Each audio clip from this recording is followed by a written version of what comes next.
Alright, what's up ladies and gentlemen, and here we are on the Restoration Shaman this afternoon.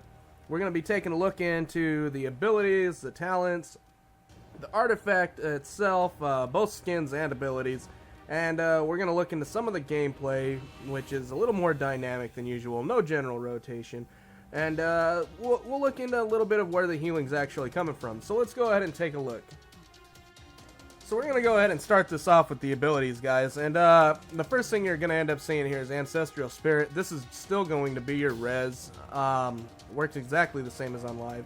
Ancestral Vision's actually going to be your new mass res for the Restoration Shaman. All your healers now get the mass res, nobody else can, and this is what you're looking at, guys. Each healing class is going to have some form of this ability.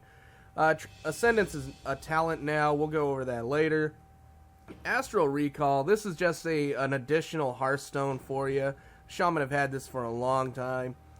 Astral Shift is now no longer a talent. It's baked into the actual abilities. It's instant on a 1.5 minute cooldown, and what this is going to do is let you take 40% less damage for 6 seconds. A great defensive cooldown.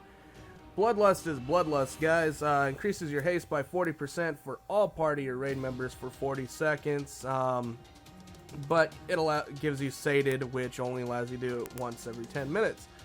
That's the way that thing works. If you didn't know that already, there you go. Chain Heal. This is almost the same as on live, guys. Now, there's a few things that I gotta point out that are not in this tooltip. One, normally I believe it was an 8-yard jump range for Chain Heal. It has been confirmed that it is actually at a 15-yard range currently. So this is just something to end up thinking about whenever you end up wondering what you're gonna play. So Chain Heal has been improved in that aspect, even though it does not mention it. But what's it going to do? It's going to heal a friendly target for a good amount and then jump to heal the most injured nearby party or raid members. It still has a smart heal mechanic to it. Healing is reduced by 30% after each jump. This will heal a total of 4 targets. So that's going to be a good bread and butter spell for you in a burst AoE situation. Chain Lightning, you do have some offensive abilities, being Restoration for questing, or if you wanted to do some damage while there's a low healing, you could actually end up getting it done. But this is going to work just like the Elemental Shaman, except without the multi-strike or overloading, and basically you're looking at a small amount of nature damage, and then jumps to additional nearby enemies, affects a total of 3 targets. With this thing affecting only 3 targets and doing that kind of damage, it's not that awesome, guys, but it no longer reduces damage as it goes. Earthen Shield Totem, this is a talent, we'll go over that later. Farsight, the way this thing works, guys, is basically you select an area and you can look from that location. It's used to be good in some raids to end up target-to-target pulling, stuff like that, and it might be making a comeback because I've seen this for Shamans and I've also seen it for Hunters. So it's just something to keep an eye out. They may have a reason for this being back. Flame Shock works the same as it ever always has. Basically, you're going to do an initial, holy crap, fire damage, and then it's going to put a dot on it for 21 seconds. Ghost Wolf, nothing's changed there, guys. This is your speed increase. Normally this would be 20% movement speed, but I do have a talent that's got it boosted currently, and then preventing movement speed from being reduced below 100%. So normally it would be a 20% movement speed increase, and right now it's set at 30. Gift of the Queen is your artifact ability, and they have changed this thing since the first time I reviewed this spec. It used to end up taking your Healing Rain and doing an AoE from it, consuming the Healing Rain, and it sucked horribly, so I'm glad they changed it. But now you've got a targeting reticle, guys, and the Gift of the Queen, basically you're going to cast this thing, and it's going to heal everybody that's in that location for a pretty good amount. So what's the tooltip actually say? Okay, it's a 45-second cooldown. It has no mana cost. Heals up to 6 injured allies within 12 yards for 41,620. and increases their maximum health by 10% for 6 seconds. This is outstanding, guys. This is going to be a good life-saving ability, and with it being on a 45-second cooldown, pretty fast cast also, this is going to be a good game-changing piece to end up helping. And the fact that it doesn't cost mana. Healing Rain, it's going to be just under 20,000 mana, 1.65 second cast, and it's going to cause exactly the same effect as you're used to. You're going to end up having this thing, you're going to stand in it, and as you can see, you're going to get very little healing out of it. If people are stacked up, it still works very well, and it's got a couple talents that play nice into it, and we'll go over that later. Healing Stream Totem, guys, this works the same. Basically, you're going to set this thing down.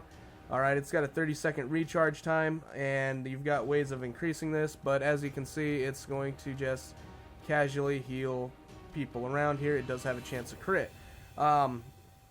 But it's going to heal every 1.6 seconds over a total of 15 seconds. This is, that I believe that at 1.6 seconds is reduced by haste also, guys, so that's something to think about. Healing Surge, this is your fast heal, guys. This is your, basically your go-to whenever you think your tank's going to take a chunk, or if you need to get real clutch with it and actually pop somebody back up. This is going to be the one that you want to use, but it's costly. Little over 15,000 mana, guys, and it's going to heal for the exact same amount as what your Healing Wave does, but the Healing Wave is going to be less. It's half the mana of what Healing Surge is. And as you can see, this is 1.24 seconds, this is 2.06. A 0.8 seconds difference, you wouldn't think makes that much difference, but as you can see, here's Healing Waves cast time, and then here's Healing Surge. There is enough time in there to end up making or breaking whether you want to do it, and the dynamic of the way healing is, you want to know which one you want to use, especially right now, and no mana regeneration whatsoever, except for your normals. And you do have some through Resurgence, so there's going to be ways to end up playing that. So again, we just went over Healing Wave along with Healing Surge because they kind of work hand in hand. But Healing Tide Totem, guys, this thing has been turned into a wet noodle, and the only way to end up improving this is through your artifact ability. Basically, it's only going to heal every 1.6 seconds. It's going to heal everybody, but it's only going to heal for a little over 8,000 at this level. As you can see, I'm sitting at 546,000 health. That does nothing unless you're in a larger raid. So it's something to think about. This thing is very weak right now, and I believe the pulse is going to be reduced by haste, but on a 3-minute cooldown, it's not that great, guys. It's really not that great until you get the artifact power. But we're going to move on to Hex. Hex is your CC. It works on humanoids and beasts only, and basically it's going to turn them into a frog for 1 minute. 1.4 second cast with a 30-second cooldown. Any damage on this, just like any CC, is going to break it. Excuse me. Lava Burst, you do have some offensive abilities, being Restoration still, and Lava Burst being one of them. It works exactly the same as what it does on live, except for it does an additional extra amount of damage, and instead of always critically striking and doing additional damage with Flame Shock on, Flame Shock allows it to always critical strike again. They kind of reverted back to the Mist of Pandaria version. Lightning Bolt hurls a bolt of lightning at the target, dealing decent nature damage. It's Lightning Bolt, guys. You know it all. Lightning Surge talent, we'll go over that later. Purge, it works the same as on live. Basically, it's going to remove one beneficial magic effect from an enemy. Purify Spirit. This is your decurse. You're definitely going to want to end up having that one. Riptide, one of the bread and butter pieces for Restoration Shamans, and basically this is going to do an initial heal. That initial heal is higher than it normally would be due to a talent that I've got, and an additional 36,000 over. Basically, it's going to do a direct heal with a little bit of a hot on the end of it, guys. Spirit Link Totem. This thing works exactly the same as it does in live, but there is a little bit of a difference here, guys. Instead of you having to be targeted just fine, you get a targeting reticle. So you don't have to be in the middle of that mass group that's getting ready to take all that damage, because there's some mechanics where you've got to rotate out in groups. You can just set this thing down, and next thing you know, in any location that you want, you're going to be healing, and the reticles are pretty spot on compared to what some of them used to be, to where you set it down and shit would be everywhere. So, but it looks good. Spirit Walker's Grace, instant 2-minute cooldown, calls upon the guidance of spirits for 15 seconds, permitting movement while casting shaman spells, castable while casting. So what this is going to do, guys, is basically you're going to be able to cast while running. Most of you know this already, but I'm taking it with a grain of salt, and it's a really nice piece. Helps out a lot, and there's a very nice talent that goes along with this thing that I'll show you here in just a few minutes. Water walking does exactly what it says, guys. It allows you to walk on water for 10 minutes or until you take damage. Wind Rush Totem, that's not it. Wind Shear. Alright, Wind Shear is an interrupt. You still have an interrupt as a healer. This is great. This is going to help you out quite a bit. So just remember this thing exists, guys, because it can make or break a really good or really bad shaman. Just helping out if you can. Lava Surge, guys. We're going to get into the passives now. But Lava Surge, your Flame Shock damage over time has a 15% chance to reset the remaining cooldown on Lava Burst. I don't think Restoration's ever had this, now that I think about it. I think it's always been Elemental only. And it's nice to see it on Restoration, because now you can actually feel a little bit more aggressive whenever you're doing damage or doing dungeons and you need a little bit of extra damage. You can feel a little more aggressive with this thing, having a Flame Shock up and casting those free cast Lava Bursts as they pop, just to get it going. And also, whenever you're questing, if you wanted to quest as Restoration, this is going to end up having a little bit more of an edge than what you've ever had before. Your Mastery is still deep healing, guys. Increases healing from your spells by up to additional 76%, obviously based on how much Mastery you have. Based on current health of your target. Lower health targets are healed for more. So basically what you're looking at is a healing wave. It's going to end up healing, and boom, okay, crit for 93,000. Normally it would do 46, I believe. Yeah, 46, 822. Alright, so normally with it doing 46, if I were to end up being at like half health, this is going to end up boosting that up to more of like the 65, 70 range or better. But basically, depending on where the health bar is at, guys, is going to increase the amount of healing you can do to that person. It is great for clutch healing. And that is a good thing, especially with the new healing model. So keep this in mind. Mastery is probably going to be a top contender, but I still see crit being a little bit better. Reincarnation is exactly the same, guys, except it is on a 30-minute cooldown instead of a 20 on live, I believe is what it is currently. Don't quote me, it's been a long time since I've been on live, but I believe it is a 20-minute cooldown on live. This does have, we'll get into this a little bit, but there is an artifact ability that will reduce it back down to 20. Resurgent, even though we don't have Water Shield anymore, guys, we still get some of the benefit through Resurgence. Passive, your direct heal criticals refund a percentage of your maximum mana. 1% from Healing Wave, 0.6% from Healing Surge or Riptide, and 0.25% from Chain Heal. What does this mean? Well, it means that we can get some mana back as long as we got the crit to support it. And that's why I say crit's probably going to be a little bit higher. Not only is it going to be an increased amount of healing, but it's also going to be, well, as you can read right there, a mana battery. And then we've got Tidal Waves.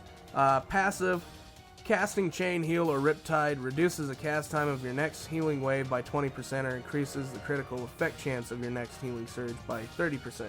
Now there's an issue with this, guys. It used to be that you could have, or that you would cast Riptide or something, and it would give you 2 charges of this. That's not the case anymore. Now you can stack up to 2 charges, but Riptide's only, or Chain Heal's only going to give you 1 stack. So just keep that in mind. This is no longer automatically getting the 2 stacks anymore. It's just 1 stack, and you can build it up to 2 times. So just keep that in mind, guys. It has changed. And that is going to do it for the abilities. Let's go ahead and move on to the talents. Alright, guys, so here we are. We're looking at the talents. Level 15, you've got Undulation. And basically what this is going to do is passive every 3rd healing wave or healing surge you cast heals for an additional 50%. Unless you've got this thing timed very well or have a weak aura that's tracking this thing, I see this to where it might be a loss in healing, or just causing too much overhealing. It really all depends on the fight. But this is going to be awesome if you've got a tank that's getting pummeled really bad. This is going to help boost them up really well. Then you've also got Unleash Life, which will help in the same aspect. They've brought this thing back because they noticed that Shamans were a little weak on the on their actual single target heals. It was something I noted in my first video that I did on the Restoration Shaman. And what it's going to do is it's instant. It's on a 15-second cooldown, which that cooldown is really rough, with no way of increasing it or reducing it at all. That's what I really meant, reducing. Unleashes Elemental Forces of Life, healing a friendly target for low damage, and increasing the effect of the Shaman's next direct heal by 30%. This helps out a ton, but it is a very situational piece, and you gotta be timing it just right. And then you've got Torrent. Torrent's passive increases the initial heal from Riptide by 50%. I took this one because even though it doesn't seem like a lot, this is healing for a very good amount. And the reason for it is because there is so many ways to actually decrease the cooldown on this, and we'll go over that here in a bit. But I mean, initially it's got a 6-second recharge, and we'll go over Echo of Elements plays nicely into it, and you'll see it here in a few minutes. Level 30, Gust of Wind. Basically what this is a mobility piece. We'll go ahead and take it and show you, but you're going to watch, and yeah, okay. So basically it just makes you leap forward in a tornado. Not too horrible, guys. There's a lot better abilities to end up taking, though, than that one. Like Graceful Spirit. Graceful Spirit is by far the best in this tier, in my opinion. At least for you. Now, there's going to be some raid mechanics that are going to require Wind Rush, but so what this is going to do is it's going to reduce the cooldown of Spirit Walker's Grace by 60 seconds. So going from a 2-minute cooldown to a 1-minute cooldown, and increases your movement speed by 20% while it's active. So not only does it reduce it, but it also ends up reduce its cooldown and allow you to heal on the move more. But this is also going to increase your movement speed by 20% when it's active, so it's going to help you get the hell out of whatever you need to in the process. And it also passively increases your movement speed in Ghost Wolf by an additional 10%. So instead of Ghost Wolf being a 20%, it's going to be 30%. Something to think about. Oh, I'm sorry. Instead of it being 30%, it'll be 40% whenever it's active. So that's the way it'll end up being. And then you've got Wind Rush Totem. Now, what's Wind Rush Totem? This is basically Stampeding Roar in a totem, guys. And you're going to see, I'm going to drop the wrong one. So that's Healing Tide Totem, yeah. But here's your Wind Rush Totem, guys. And you can see I'm running around, I'm not moving very quickly. And then all of a sudden I'll hit this thing and boom. You're going to end up getting that. And as long as you're inside of this thing over the duration of the 15 seconds, you're going to have this increased speed, or anyone that passes through it. But what's the tooltip saying? It for 15 seconds continually grants all allies who pass within 10 yards 60% increased movement speed for 5 seconds. So once you leave this thing's vicinity, you'll still have 5 seconds of moving at 60% speed. Absolutely awesome there, guys. And I know a few fights where that's going to be necessary. Level 45. This is your CC group, guys. This is going to be what you're looking at in CC. Now you've got Lightning Surge Totem. What is this thing? This is Capacitor Totem with the targeting reticle. You no longer have to poop this thing out and position yourself just right, but you can drop it, and it's going to pulse for 2 seconds. They dropped it down from 3 seconds to 2 seconds, and then it's going to stun everything. Really nice piece. Earth Grab Totem works the same as on live, guys. This thing's going to be tossed out. It'll root all enemies in place. If they've already been rooted, they'll slow its movement speed, and it lasts 20 seconds. It's alright. It's just if they can't be stunned, I guess they can be slowed kind of situation. Voodoo Totem is going to be an interesting piece also, and I see this for like progression on certain raid trash pulls, maybe, to where you throw this thing out, and as long as it's a beast or humanoid, they'll turn into a frog. Why does that make that good? Well, it's a fast toss out CC to where you can toss it out, and then the tanks can pull what they want to pull to them. You know, especially if it's a Death Knight, do a Death Grip or something, or and get it taken care of. And what this is going to allow is these are all going to be CC'd out for the 1 minute hex, guys, and they can only be, it can only happen once on this totem. All right, they can only be CC'd once to it, but it's on a 30-second cooldown. And basically, this is just going to be a fast way to get CC out. If you can't get CC out a lot, you can toss this thing, and it's going to CC everything that it possibly can within range. And then the tanks are going to be able to do their pull, and it's going to help a ton. This may even help out a lot with challenge modes, to where you're tossing this thing down and letting the tank choose what it wants to pull. Well, I say challenge modes, Mythic Plus, sorry. But basically, this is going to help out a lot, guys, on a 30-second cooldown. And then we're going to go to level 60. Crashing Waves. It's a bland ability, guys. The passive Tidal Waves increases the critical strike chance of Healing Surge by an additional 15%, and reduces the cast time of Healing Wave by an additional 15%.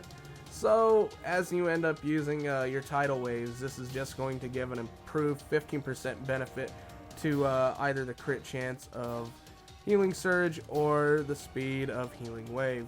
Nothing too special there. I do see some interesting gameplay with it, but I do also see that being more beneficial for like PvP with that additional crit. Ancestral Guidance, AG, it's still here, guys. Instant 2-minute cooldown. For the next 10 seconds, 20% of your damage or healing is converted into healing on up to 3 nearby injured party or raid members. Just a good burst cooldown for healing. That's about all I can really say, is it's a good burst cooldown, but 2 minutes, it makes it a little long. That's why I went with Deluge. Passive Chain Heal heals for an additional 20% on targets within your healing range or affected by your Riptide. It's really easy to keep Riptide up, guys. That's one of the reasons why I went with Torrent also. It's really easy to keep Riptide up if they're too spread, and then Healing Rain's just a real fast cast now. It's not long at all, just all of a sudden, boom, here you go, and it's down, and you can end up casting Chain Heal and making sure people stay alive. But 20% additional healing is absolutely awesome, especially if you mix it with something like High Tide, which we'll get into in a second. Level 75, Ancestral Protection Totem. It's instant, 5-minute cooldown. What is this thing going to do? This is another defensive ability, guys, and it's going to summon a totem at the target location. All allies within 20 yards gain 10% increased health. If an ally dies, the totem will be consumed to allow them to reincarnate for 20% health and mana. This is an actual reincarnate. This is not a battle res, guys, but a reincarnate. It is not on the battle res timer. So this can be a very beneficial item on a 5-minute cooldown. The only problem is if it's a crushing blow, like an absolute crushing blow on like the tank or something like that, that is a massive damage that completely destroys them. I don't know what they consider massive, but I'm guessing tank fucks up on a major ability and just gets smoked, this is not going to res them. It's only going to do it for like minor ticking damage situations. So there is that problem.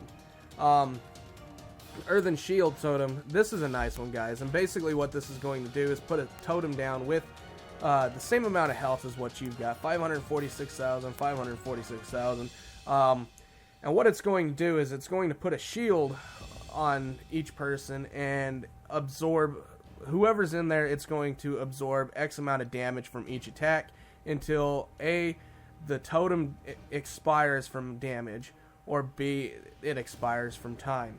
It lasts 15 seconds, and it's an awesome buffer, guys. It is great for smoothing out damage. Ancestral Vigor. This is passive.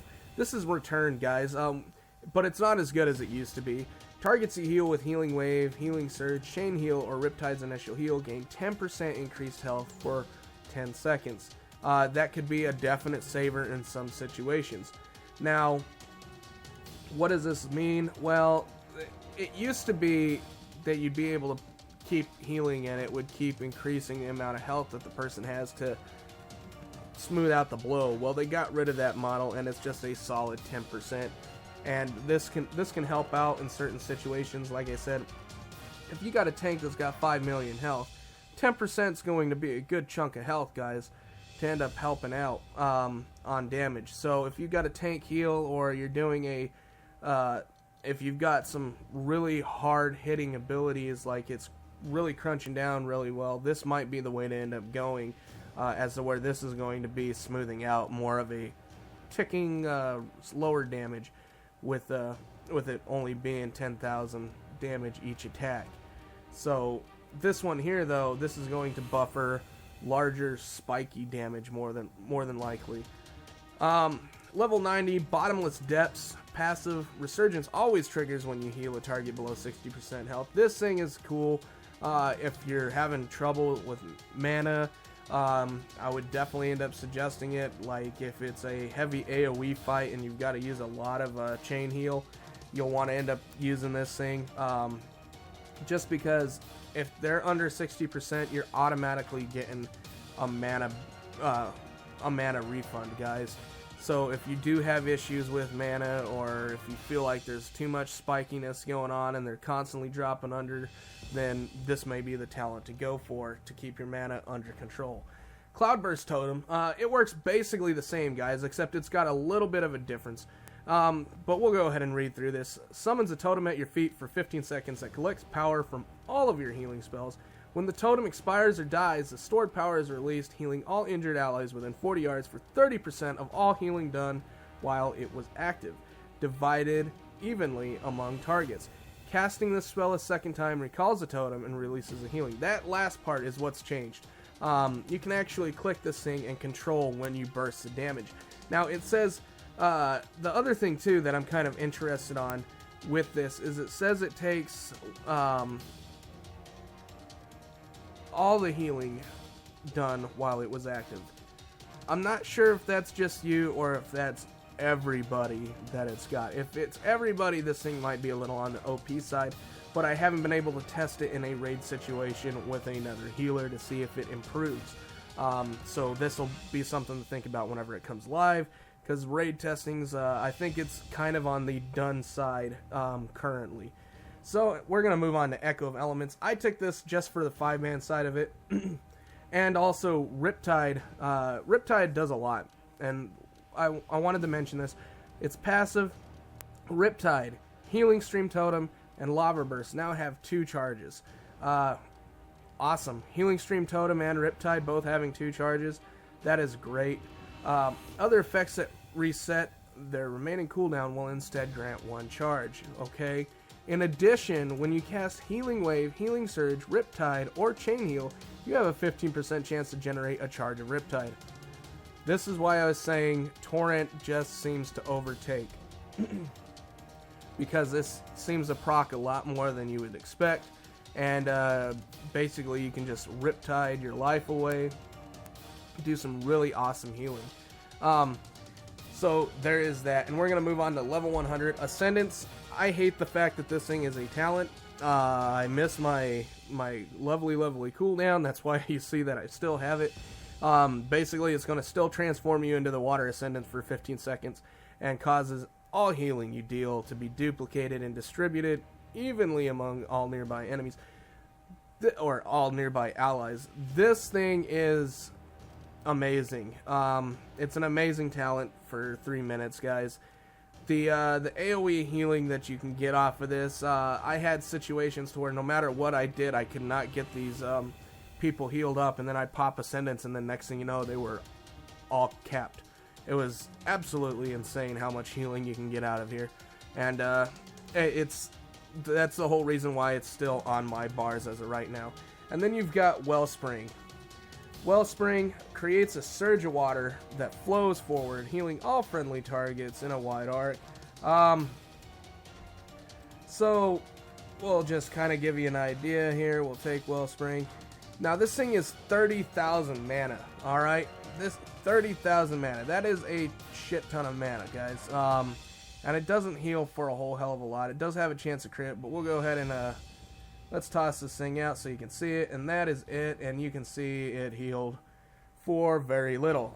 This might be alright in some situations, maybe, but 20-second cooldown, that makes it a little bit on the rough side.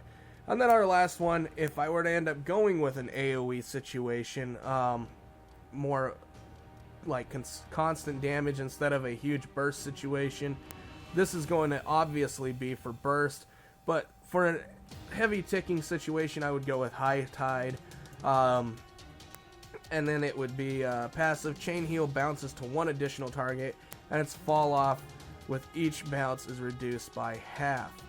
This is going to be a very nice piece, guys. And again, if this is just mainly for the burst, if I wanted it more or less for constant damage, I would go High Tide. And then I'd probably take something like Bottomless Depths instead of Echo of Elements, just because that resurgence at 60% health, this is going to extremely help with this allowing to heal up to 5 targets instead of the normal 4, and then 15% fall off instead of the normal 30. So a lot of extra healing, and then this is also going to give some extra mana back if they fall under 60%, and then if you crit, this is gonna, you can kind of see where I'm going with this, guys. So there's a little bit to play with here, a lot to look at, and from there we are actually going to go on to the artifacts, skins, and traits. Alright, so taking a look at the artifact skins here, guys, and even your base model looks pretty good on this. I really enjoy this model. It sticks with the Restoration Shaman quite a bit, being that it's got the water orbs, and it works really well with them. So you've got a couple different color schemes on the base model here. Nothing too fantastic. The green one's alright, but I think the base one is actually the better of them. And that's Shazdral, Scepter of the Tides is the name of the first group. The second one's going to be Scepter of the Deep, and sorry about the cutoff there, guys, but it's how I could do this to keep this thing all put together just correctly. So you're looking at Scepter of the Deep here, and it looks fantastic. You've got the extra orbs floating around. It looks really good, and I really can't say much about this thing except each one of this. I really enjoy this set, and you can see it's starting to fill in exactly how you can end up playing, and how to get all these different ones, unlock every artifact trait, complete the Shaman class, all campaign, so on and so forth. The next one's going to be Titanborn.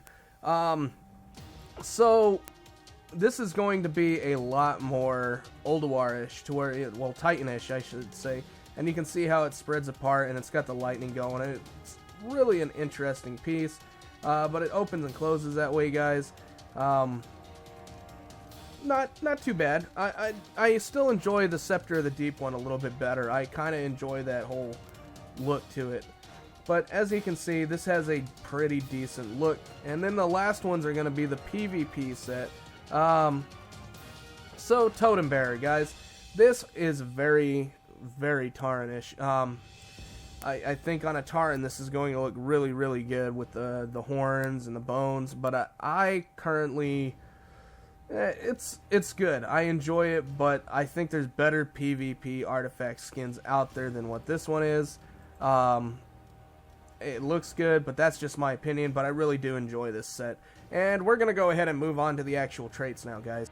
Alright, so here we are. Just real quick, guys, you've got a life artifact and a frost artifact slot that are open, and then you can unlock another life artifact once you complete the order campaign.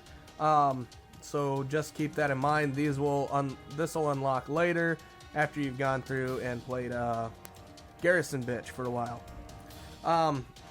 So Gift of the Queen. This is your ability. I showed you this over the actual abilities itself. Grace of the Sea. This is your first step in, guys. This is what you get to unlock after you get the artifact, and it increases all the healing you do by 6%. Cool. Decent passive. Tidal Chain, 0 of 3. Tidal Waves reduces cast time and increases critical effect chance by an additional 10, 20, or 30% depending on what rank you are. Pull of the Sea, rank 0 of 3. Increases healing done by Riptide by 5, 10, or 15%. This is going to have a very base setup, guys. Empowered Droplets, rank 0 of 3. Increases healing done by Healing Rain and its critical strike chance by 2%. Again, that's going to be 2, 4, or 6 more than likely. Tidal Pools. This is your first Golden Dragon ability. It's passive. Riptide has a chance to summon a Tidal Totem at the target's location, which heals nearby allies for a very small amount for 6 seconds. So basically, this is going to just put a mini HTT Totem under him if they get a chance. Sense of Urgency. This is rank 0 of 1. Increases all healing you do during Bloodlust by 25%. This is going to make for some interesting gameplay. What I see with this is not only are you looking at a chance of this thing, I really don't know, guys. It's going to be up to the raid leader on how this works, because if you end up doing it right at the beginning, you're usually not doing a ton of healing at the beginning of a fight. But if you take it to the last 30%, like a lot of other fights, that's normally where you really need it, and this is going to shine really, really well. Ghost in the Mist, rank 0 of 3. This is a passive. It reduces all damage you take while Ghost Wolf is active by 1%, increasing by another 1% every 1 second, stacking up to 6 times, and lasting 6 seconds once fully stacked. So this will end up going up to 6% damage reduction for 6 seconds, 12, and then 18 more than likely. Refreshing Currents. Rank 0-1, passive, increases mana refunded by Resurgence by 50% when Chain Heal critically heals. This is awesome, guys. This is going to be a bread and butter piece for you in a heavy AoE situation. I've never seen a Shaman that's been put on tank duty that often, and they're usually AoE healers, and this is going to be one of the major pieces that's going to help improve that. Buffeting Waves. Passive, 0 of 3. Increase healing done by Healing Wave and Healing Surge by 5%. So that's going to be 5, 10, or 15. That's going to help with a lot with your single target healing quite a bit. Wave Crash, rank 0 of 3. Passive, increases the rate at which Healing Stream Totem heals by 10%. So with this thing here, guys, it's going to be 10, 20, and 30%. And if it's the rate at which it heals, that means that tick every 1.6 seconds is probably going to be reduced down to 1.4 whatever whatever the math works out to, but it's probably going to reduce it down to where it finally gets to like a 1 second or under 1 second tick for depending on your haste, obviously, also for Healing Stream Totem. That's just the way I'm reading it, but it may be different. Caress the Tide Mother, rank 0 of 3, passive, casting Healing Stream Totem reduces all damage you take by 3% for 10 seconds. 3, 6, or 9, guys, and it's basically when you drop Healing Stream Totem, you're reducing the damage you're taking. It's a good little, it's just a small defensive cooldown at that point also. Servant of the Queen, 0-1, reduces the cooldown of Reincarnation by 10 minutes. This is the ability I was telling you about. It goes from 30-minute cooldown to a 10-minute cooldown. But after using Reincarnation, you also take 80% less damage for 6 seconds. So you really can end up popping this when you need it. Instead of having to wait until more people end up dying, you can pop this thing, get out of whatever the hell killed you in the first place, or, you know, if something else is coming out that's going to kill you, it more than likely will not, and you'll survive it. Floodwaters, 0 of 3, increases the critical strike chance of chain heal by 3%, and this is 0 of 3, so you're looking at 3, 6, or 9. This one, tied with this one, alright, this is going to be extra resurgence mana. Basically, more mana is going to be given to you by when you crit with chain heal. This is going to allow you to crit more often with chain heal. You can see where the play is on that. And then cumulative upkeep, rank 0 of 1, passive. Every time your Healing Tide heals an ally, that ally gains 10% increased healing received from your Healing Tide, stacking up to 10 times. So your Wet Noodle cooldown will actually progressively get better with the more ticks. The more haste you have. If you use this thing during Bloodlust, this thing is going to be capped out. It's going to get all its ticks done. Or if you use it with a haste trinket or something to where you get the haste, you're going to improve this thing by 100% on its ticks. And then if it is used with Bloodlust and you've got Sense of Urgency also, this thing is going to be outstanding amounts of healing. So it's just something to think about, guys. It's not good right off the bat, but it can become great. And then we're going to look at the next, the last Golden Dragon ability here. And it's going to be Healing Stream Totem heals each affected ally for, or, yeah, holy crap, I lost it. Healing Stream Totem heals each affected ally for an additional 12,000 over 6 seconds. Basically, it's going to heal for almost double what its initial tick is in a hot form. I don't know if it reapplies this or if it adds stacks to beneficial. I have not tested this one yet on it, but currently what you're looking at, I'm going to say this is just going to refresh if it heals somebody again. So it's not going to keep going, guys. It's just going to refresh the timer on it and continue the healing. Queen's Ascendance, rank 0 of 3. Your direct heal criticals reduce the cast time of your next heal by 5, 10, or 15%. This is going to be an awesome piece to end up playing with, just because, hey, if you're critting already, again, main stats are probably going to be crit over mastery, over haste, is just my thought. But if you're critting already, guys, this is going to just give you an additional amount of haste on top of that. Well, not haste, but, you know, reduced cast time, and that's going to help out a ton. And that's going to be it for the actual artifact abilities, and we're going to get into the gameplay itself. Alright, guys, so here we are. We're going to talk a little bit of the gameplay, and with healing, it's not so much a rotational ability, but it's getting to know your spells a bit better. Obviously, in a cooldown situation, you're going to have your Healing Tide totem, which it's not as reliable as it used to be, at least not at the lower end. What you're looking at for reliability is going to be Spirit Link Totem, and then you've also got your Gift of the Queen, which is going to heal really well, which is your artifact ability. And depending on how you talent this is going to give you a bunch of different things. Myself, I took Ascendance.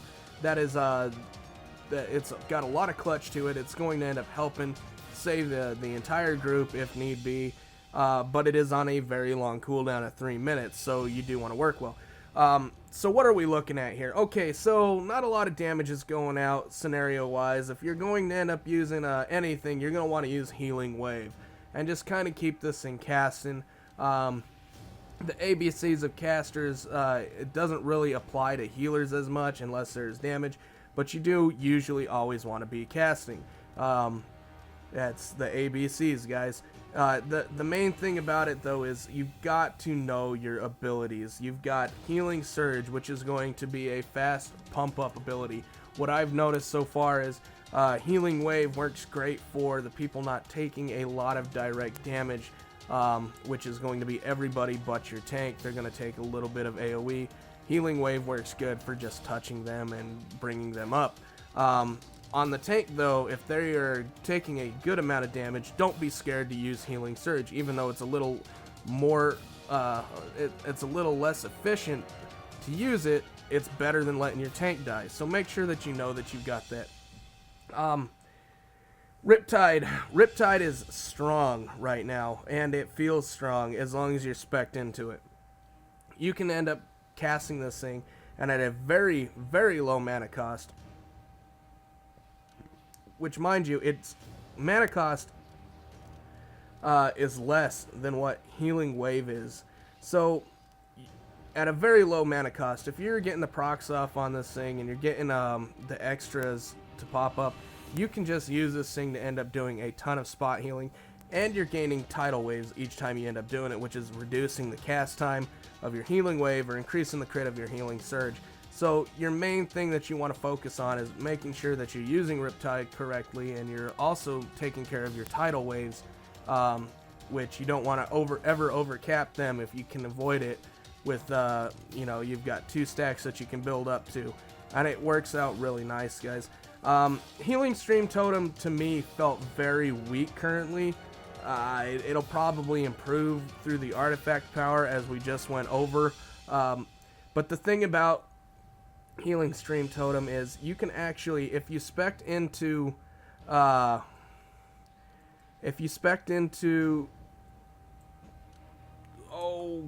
Echo of Elements, and you've got both Healing Stream Totems, you can actually drop both of those at the same time. They do not override each other, so you can get all that extra healing. So while this thing's healing for 7,000, on a 30-second recharge, you can drop both of them if you feel like you're really in a dire mess, and it'll help out a ton on healing, guys. But with this being said, there's not a whole lot to really go on with it. Now, if people are stacked up, obviously Healing Rain, you still have that, but that's going to more or less be your go-to if there's constant ticking damage in certain fights. I mean, that's basically what that is good for, constant ticking damage. Or if you're running High Tide or Deluge, I'm sorry, not High Tide, but if you're running Deluge, you can drop that before casting Chain Heal, and it's going to improve it quite a bit. They did bring the mana cost on Healing Rain down, but they also gutted the actual performance from it, unfortunately. The main thing I can end up saying, though, is if you need a good burst amount of healing, do not forget your artifact ability. The Gift of the Queen does some very, very huge healing for very huge healing for a weaker ability, guys. And the reason why I say this thing is great at healing is, one, it's a fairly decent cast at a currently for me it's at a 1.65 second cast. It's on a 45-second cooldown, but it costs no mana, and it does a huge amount of healing up to 6 injured players, and also has the 10% health buff that it ends up doing over 6 seconds. It's a good item, and it's free. That's the main thing. It is free. So use it for AoE situations before you would end up using anything else, honestly. As long as you can get most everybody in there, you're going to be okay. And again, 45-second cooldown, use that SOB unless you know there is a bunch of extra damage coming and you want to save this thing for that. But other than that, guys, this is a fairly cut and dry deal. Your dynamics going to change 100%. If you've got burst AoE damage, you're going to want to more than likely go more with a chain heal build. If you're dealing with ticking damage, Healing Rain, obviously, and then Riptides all around for everybody, and then you can also do chain heal with it. If you're looking at more of a tank healing setup, you're going to want to build more around your Healing Surge and Healing Wave, and build this thing more around your tidal wave usage than anything else. It's really hard to end up saying what we're going to get into healing wise, but there's a lot of ways we can spec to it, and obviously once the fights start coming out, we can get a little more in depth on what we're looking at and be able to spec for these fights or just for the raids or dungeons in general. But guys, from here we're actually going to take a quick look at where the healing looks like it's coming from in most situations. So here we have it, guys. This is what you're looking at, and as you can see, I do have it set up with a lust phase here. I was doing damage at the beginning of this thing just because, but this is a heavy AoE fight. This is actually the shade of Xavius at the end of the Dark Heart Thicket, and it is a little bit more on the AoE side, and especially if people are standing and stuff, which it was kind of the heavy set. Now, if you look, Chain Heal is by far the top in a heavy AoE situation. Main reason for that is because, as you can see, I had a ton of Demon Hunters and one actual ranged. There was a lot of damage going on in that group just because of all the different mechanics. This thing worked out really good. Spirit Link is absolutely amazing still. Very short setup on the fight though, guys, so it's not a very fair comparison because the damage was pretty high. So we tore through this thing pretty quick. Now, in a single target situation, what I'm gonna do is I'll actually end up pulling this up real quick, guys. Give me a second. We'll pull it right back up.